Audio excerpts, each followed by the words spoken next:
Assalamu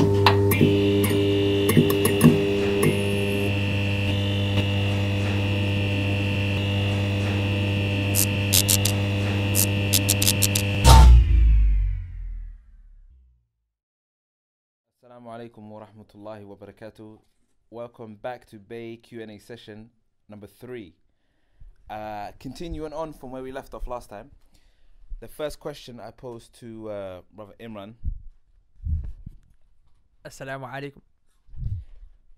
Is basically, what if you're in a relationship and you know you're wrong and want to end everything, but you're afraid of hurting the other person? Okay, good question. Alhamdulillah wassalatu wassalamu ala rasulillahi sallallahu alayhi wa sallam, amma ba'd. Akhi Kareem, listen to this. Yeah, man, when you have emotions and all them kind of things invested in a person, yeah, you think to yourself like, how am I going to be able to hurt this person's feelings, cut them off? If I dump her, she's going to end up cutting herself, drinking, getting up in the wrong crowd. He's going to do this, threaten me with suicide, pop some pills, them kind of things. Yeah, and that's what they go through, innit? So, at the end of the day, like, the person has no relationship or connection with you for why you should care for them. Cut them off. Change perspective.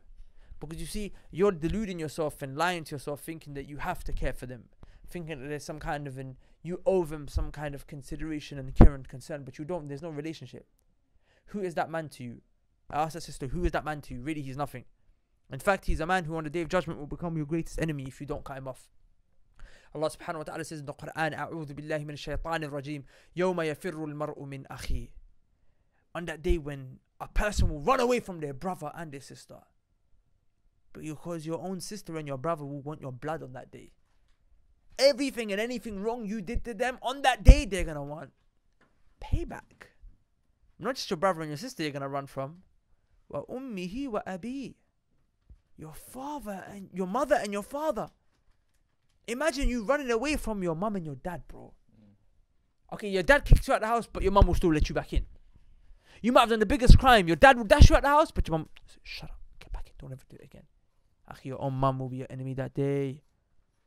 وَصَاحِبَتِهِ وَبَنِي. Akhi, your children, who you raise with your own 2 hands, akhi, they'll become your enemies on that day. Akhi, your wife, صَاحِبَتِهِ. Your wife, your spouse, your husband, who you share a bed with, akhi. Pause for a second. Like, your spouse is the one that you can be naked in front of and feel comfortable. That's a relationship akhi, that shows you how close that relationship is. That a husband and wife can literally be comfortable with each other naked. That's how close they become. That's comfort, akhi. That's sanctity, akhi. That's safe haven, akhi. That's a sanctuary. But on that day, akhi, she or he will become your biggest enemies. So if those who are closest to you in terms of relationships will become your biggest enemies, right? Then look, the point that I want to get from is in the next ayah, Allah says every single person will be focused and concerned with what they brought forth. So this sister is being concerned with this guy who has no connection to her whatsoever in any way, shape or form. He's in the akhirah sense. Because remember, the day of judgment is the day of recompense. It's the day of consequence, akhi. It's the day when every single thing that we did will be before our very own eyes. So every action that you take, you should always look at it from the perspective of what the outcome will be on the day of judgment. So don't look at this world through the lenses of the dunya. Look at it through the lenses of the akhirah. So when it comes to breaking up with him, look at him through what his relationship will be with you on the day of judgment. Akhi, no relationship whatsoever. Don't be concerned about him. Because if you do concern yourself with him, Shaitan's very smart. On the day of judgment, he will also be an enemy against you.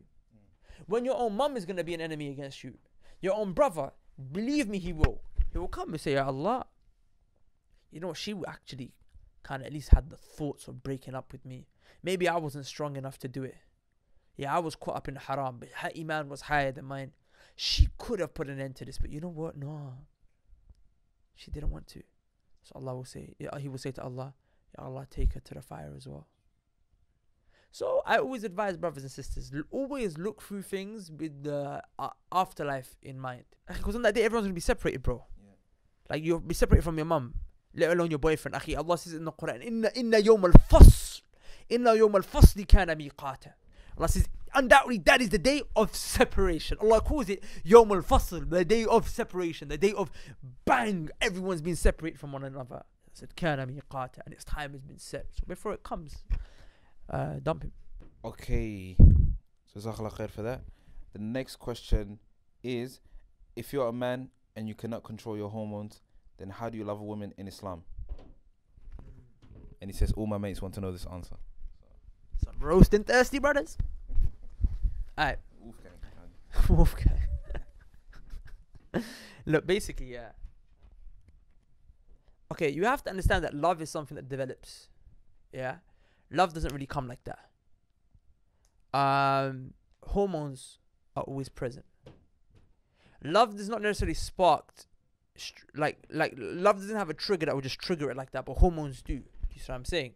So the reason why you're wondering how will I ever love a woman because my hormones are so strong, basically what you're trying to say, Ak, is that you just want to get down in it. Like he's just saying that I don't really feel connection when I'm thinking about a wife. Yeah. I just want to be able to just be physical with her, just do the deed, innit? But Kind that's of his concern, maybe. That's his concern. He's thinking that because After that goes, yeah. then But the point is akhi, that Ibn Qayyim al-Jawziyah rahmallah says in his kitab, when he discusses the issue of love and ishq, yeah, he says that intimacy increases love and it develops love, and it does. Intimacy, akhi, by you actually fulfilling the need that is coming to you as a result of your hormones, love will develop from both parties. It does. So don't worry about them hormones, baby. Embrace them hormones, Ak. Embrace them, and just don't act on it. yeah. Oh wait. I mean. Not before marriage. Yeah, not before marriage. Fast. But after marriage, akhi, embrace them hormones. Enjoy it, akhi. Do what you need to do, and I promise you, it will increase your love between you and your wife. So don't worry. And love develops over time. You have to get to know the person and spend time with them, akhi. Two things that increase love, generally speaking. Yeah, is to get to know the person. Cause you can't love someone you don't know. Number two, you have to spend some time with them. Yeah. See what I'm saying? Yeah. And in the process, do what you need to do in it. Yeah. I mean, you're not going to play Monopoly when you get married, as his brother Ali Dawah says. This seems to be coming up a lot. How can a male and female interact generally in society, in school, college? And also, how should one approach if they do want to marry the person? Because someone does ask that question as well. So how does that happen, bro? Okay. So what you're asking me is basically how to manage cross-gender communication without falling into free mixing, Yes. and how to basically halal chirps. Yes. Halal chirpsing. Yes, you can say yeah. Okay, yeah. Okay, so look, I'm gonna give you 3 things to bear in mind whenever it comes to you dealing with anyone from the opposite gender, and this is from the Seerah of the Prophet sallallahu alaihi wasallam. Gender, sorry, yeah. Remember the following letters: PPL, PPL, or PLP, however you want to do it, Pakistani cricket team. or LPP. Oh. Actually, you know what? That's how they sound still. Yeah, they sound like that. Yeah. But you know, PPL, right? So the first P is for purpose, right? When it comes to you engaging with the opposite gender, there has to be a purpose by means for which you're communicating. So what I'm trying to say is you can't just roll up to a sister and be like, so sister, how you doing though? Like, yo, mashallah, I see you started praying the other day. Coming to the prayer room and that. How did you see me if there's curtains? I was sneaking over, like, astaghfirullah, not me. But yeah, so there has to be a reason. Like, for example, sister, I'm really sorry. I wasn't in class the other day. There is no one else for me to ask because all the guys who you would generally go to for some reason are not present, and you're the only person. Could you please tell me what the teacher said I missed? For example, do you see what I'm saying? There's a real purpose, or you're generally lost and you need directions, and you ask, someone from the opposite gender because no one else is present. Hey, which way do I go? Yeah.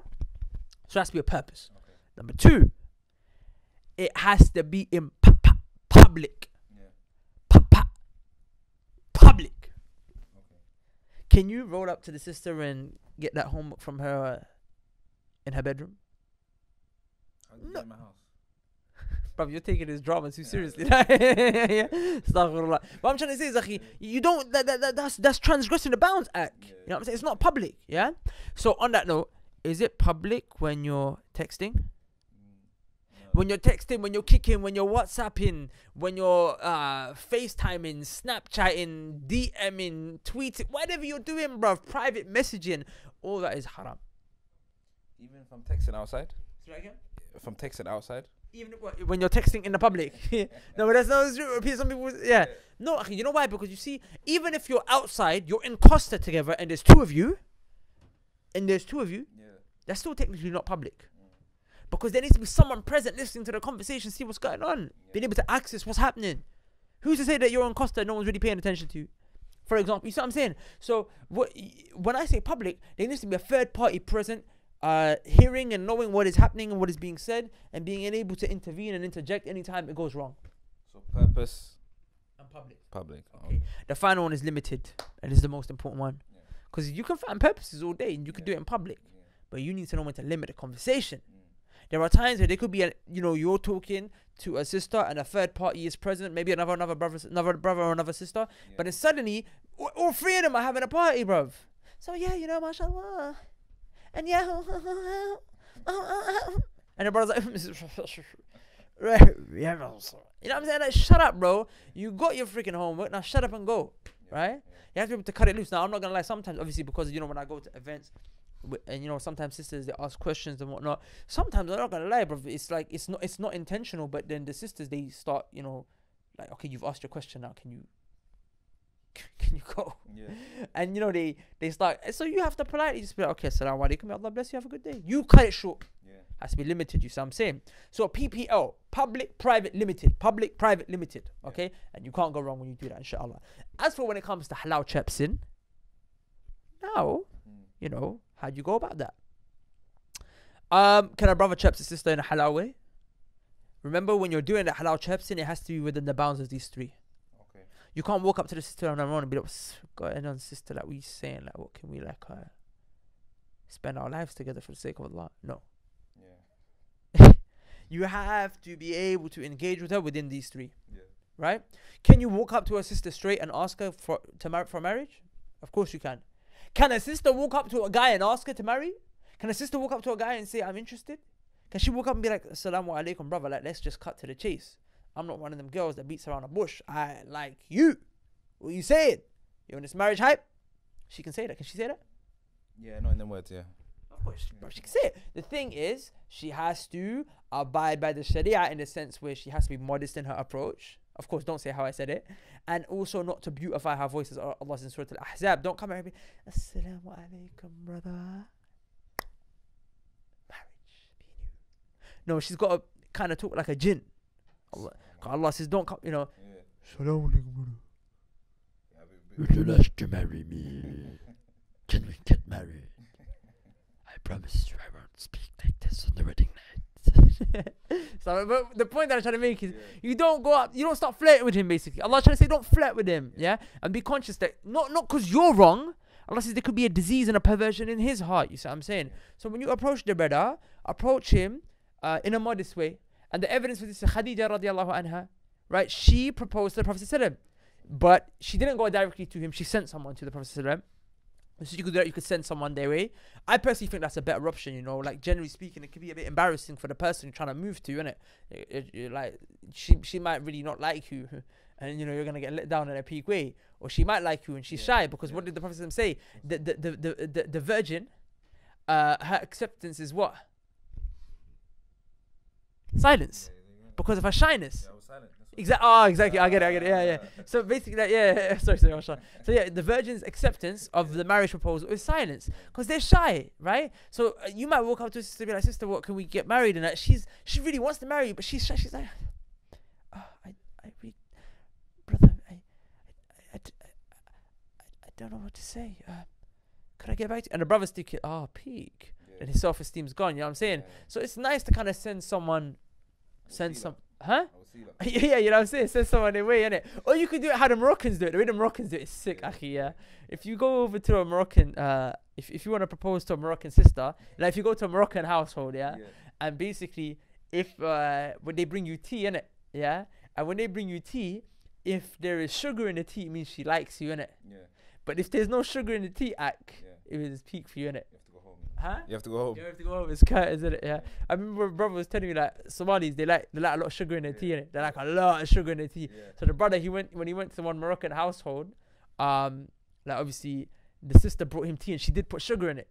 But what he's used to is a lot more in it. Yeah. So basically, when she came to him with the tea, he drank it.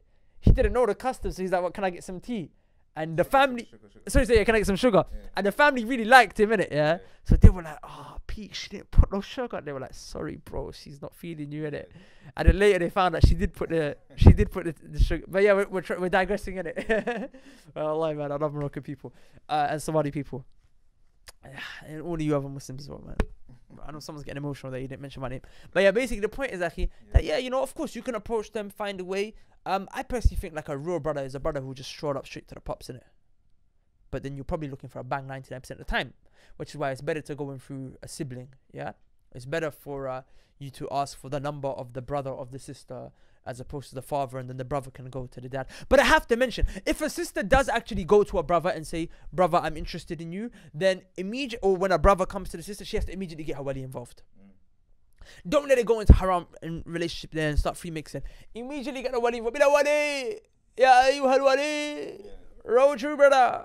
The brother wants to marry me," and then the brother's obviously gonna get tested, isn't it? Okay, so Jazakallah khair for all your questions. This is a wrap for this session, and also don't forget the event we have on the 7th of March, which is Where's My BAE? The Science of Finding True Love. We did it in East London just a week and a half ago. It was epic. It was life-changing for the people. Now we're bringing it to Manchester. The Mancunians are going to find out exactly how to fall in love. Saturday night inside the Manchester Conference Centre in the city centre. Click on the link below for more information. The tickets are going to be gone very, very, very, very soon.